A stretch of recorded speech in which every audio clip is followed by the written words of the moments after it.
up this morning on Action News, a Yakima woman is facing hit-and-run charges after police say she was in a stolen car and had multiple warrants as well. She was arrested after a traffic stop. Once police managed to find her, we'll share the details. Plus, we get you up to speed on the next steps in the recall effort against the Yakima County coroner. The synopsis was filed, and now a hearing has been scheduled for this week. We'll break down the timeline. And Kittitas County is accepting proposals to increase affordable housing there. $250,000 is available for the effort, and proposals can cover anything from acquisition to remodels. But the deadline is this month. We'll have that story and more coming up as you start your day with us right here on Action News.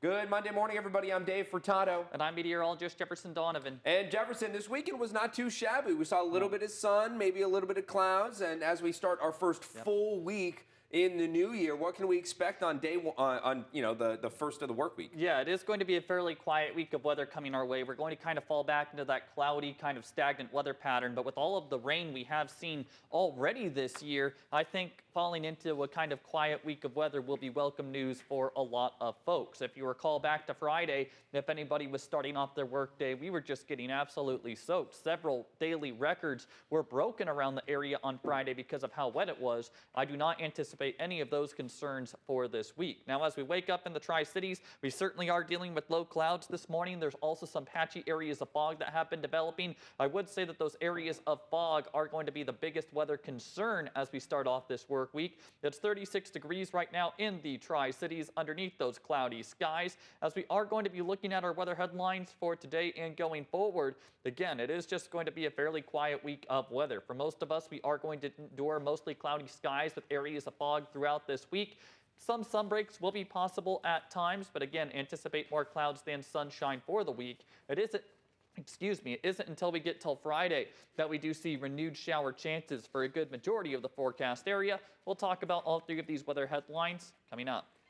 Thanks, Jefferson. We begin this morning in Kittitas County. A Yakima woman is in jail after being accused of a hit and run with a car that was stolen. Kittitas County Sheriff's deputies tell us they were notified of a hit and run collision near Reeser Creek Road and West Bowers Road. Once deputies pulled over the driver and identified the 28-year-old woman, they discovered she had multiple outstanding warrants for alleged fourth-degree domestic violence assault, obstructing a public servant, and violating a no-contact order. She's also accused of stealing the Caravan, which belonged to a neighbor who told police she didn't have permission to drive it. Kittitas County jail roster shows her charges of possession of a stolen vehicle, hit and run, and no valid operator's license, along with the warrants. A busy weekend for law enforcement across our region. A man is behind bars after he was arrested for drinking and driving in Benton County. According to deputies with the Benton County Sheriff's Office, they assisted troopers after a 22-year-old woman allegedly drove his car. A 22-year-old man, allegedly drove his car into a ditch you see here on your screen. Fortunately, him nor his passenger had any significant injuries. And a Richland man is in jail after assaulting someone with a gun. Richland police say the victim was struck in the head with the butt end of a shotgun while at the top of the World Park. They say after questioning a group of witnesses as well as the victim, who suffered a severe injury to his right ear, the suspect was later found in his vehicle at a parking lot behind Yokes with the shotgun seen inside. He was arrested and booked into the Benton County Jail on charges of second-degree assault.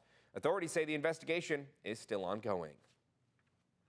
And multiple arrests were made regarding a damaged fence in Sunnyside. Police tell us they arrested 2 juveniles yesterday after damaging a fence in the AHO area. They say this is not an isolated incident, adding there could be additional victims of this type of vandalism. If you were a victim in a similar incident, you were asked to contact the Sunnyside Police Department. And we also have an update on the potential recall of Yakima County Coroner Jim Curtis. Officials say after the ballot synopsis was submitted last Monday, the next step is a recall hearing where a judge will determine if there's sufficient evidence to be voted on. That hearing has been scheduled for January 10th at 9:30 in the morning. If the synopsis is sufficient, the petitioners will have 45 days to collect over 10,000 signatures from Yakima County voters before the recall can be put on the election ballot.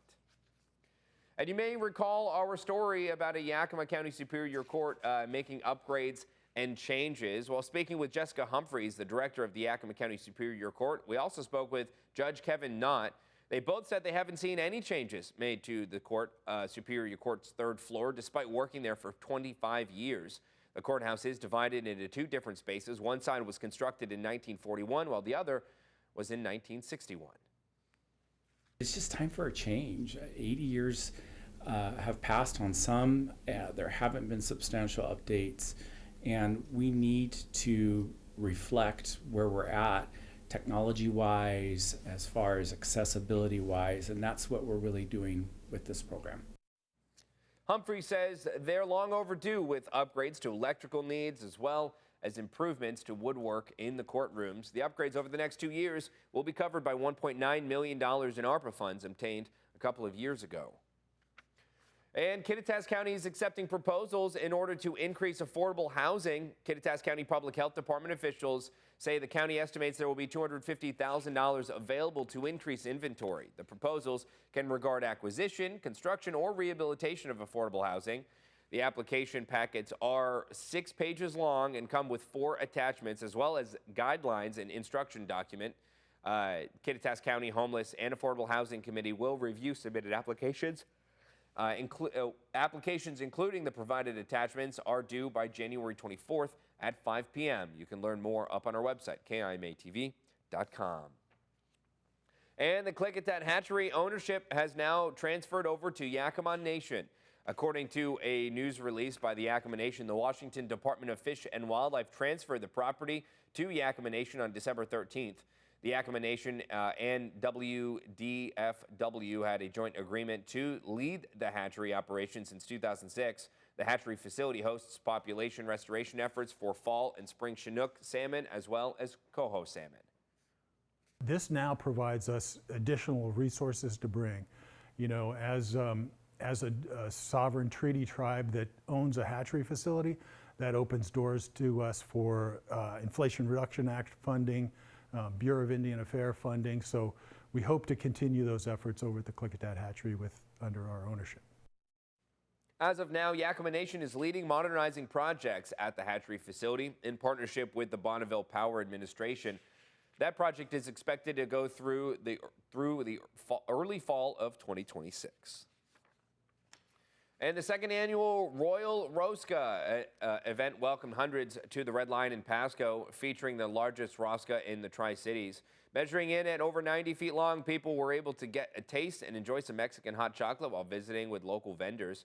Proceeds and donations collected from the weekend event benefit the Tri-Cities Cancer Center. The complexity of managing care changes. It gets more difficult for people to navigate their treatment and what's covered, what isn't covered, and so donations are needed all the more. It's something magical to be a part of, and when we were first approached with the opportunity to be a sponsor, there is no doubt in our mind that was like, yes, we're totally going to be a part of this.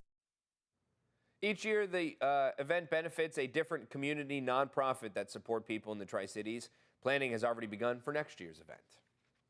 And with that, let's jump right over to meteorologist Jefferson Donovan. Jefferson, that's a coffee place there. I think you're going to need a warm beverage today. Fortunately, we don't have to bring out the ice scrapers, though. No, and we also don't need that rain-resistant clothing that we have had to use really every single day so far this year, because we're only 6 days into the year. We're going to see temperatures into the upper 30s to low 40s. Again, very seasonal for being January 6th, but we are going to be looking at more clouds in the sky today, maybe some sun breaks here and there, but we're going to be falling back into that kind of stagnant and cloudy weather pattern. I will break down how long we will hold on to this and when we will maybe see some rain chances return to the forecast area coming up.